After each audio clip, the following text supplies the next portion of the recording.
situation in the hospital in New York City is just devastating. For me to even pick a word to describe it is just not even appropriate. We've never even studied or expected the situation to come to the United States, especially New York City being at the epicenter of this pandemic.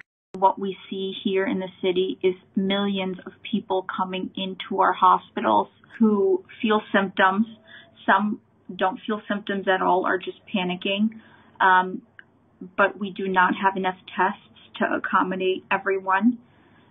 We don't have enough vents. We have people who are dying because they cannot get on a ventilator. We don't have any structure in terms of what treatment to give these patients. We don't have knowledge. We don't have staff, and we don't have equipment. I'm a specialty. I'm under anesthesiology, so I don't have any training in treating pulmonary disease compared to a pulmonologist, and we're all treating COVID positive patients. So what that means is you'll have a dermatologist who is in the forefront treating this condition on patients. So we lack the knowledge. We lack the experience. We are all trying our best to figure out what to do with the small amount of guidance we have. In terms of protection, up until yesterday, we had absolutely nothing. I myself went in multiple times to see COVID positive patients. So that means they've already been tested. They are actively presenting with symptoms without even a mask because we just don't have it. Yesterday we did get a huge shipment in of masks, not enough N95 masks. Before this pandemic, my normal schedule was 3 to 5 12-hour shifts a week. Now I've clocked in over 100 hours a week. This week alone, there was days that I didn't come home for 4 days, eat, sleep in the hospital without even showering. I feel as if I leave, that's one less person that I can help, and I know all my colleagues and coworkers feel the same.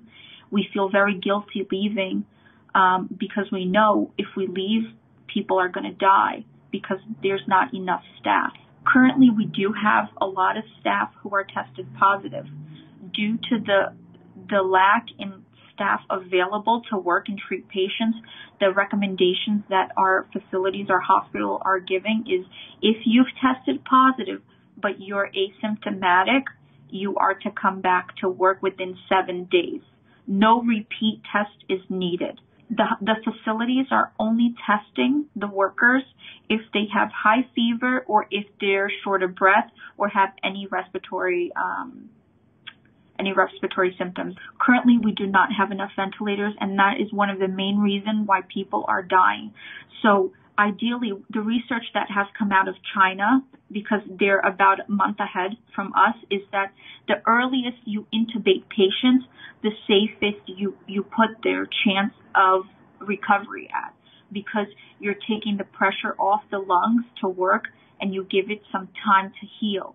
But what's happening is because we don't have enough ventilators, we're waiting until the last possible second to intubate somebody, right? Because when we intubate them, we have to sedate them and put them in a medically induced coma because we don't know if somebody else is going to appear who's in worse shape. The age average of critical patients that we're seeing is above 50, I would say, above 50.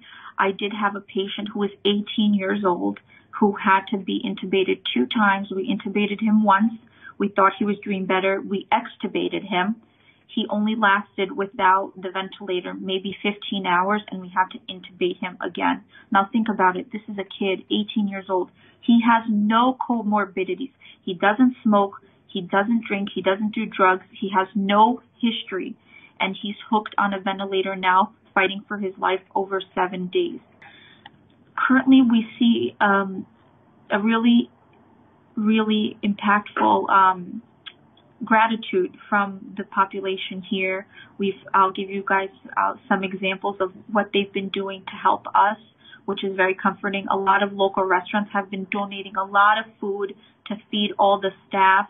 Yesterday, I walked home. There was maybe 50 people just cheering and clapping for all of us as we're coming out of the hospital. You know, it's stuff like this that really touch us to know that we're doing the right thing, because we're in the best position out of everyone to know exactly what's going on and to try to do the best so we can save as many lives. So that's been really nice. A lot of companies are donating shoes, clothes for us to wear that we can just throw out once we leave. The number one thing that you can do for yourself, for your community, for your family, for humans, civilization now, right? The whole world is facing this, is just isolate yourself. You have to just isolate yourself. If you live with just your husband, you need to just stay home as much as possible with just you and your husband. Don't introduce anybody new into your routine, into your house, into your life. That's the number one. And also cleanliness, hand hygiene. But we learned that this virus lives on any surface: plastic, steel, copper, wood, fabric, clothes. So you can wash your hands until your hands fall off, but the virus is everywhere. So you have to try the best, and it's spread in droplet particles in the air. So you have to try the best to not come into contact with anyone if possible. We also have to buy food. We have to go buy medication. But if you have access to a mask, gloves, you should be utilizing that when you're out in the street.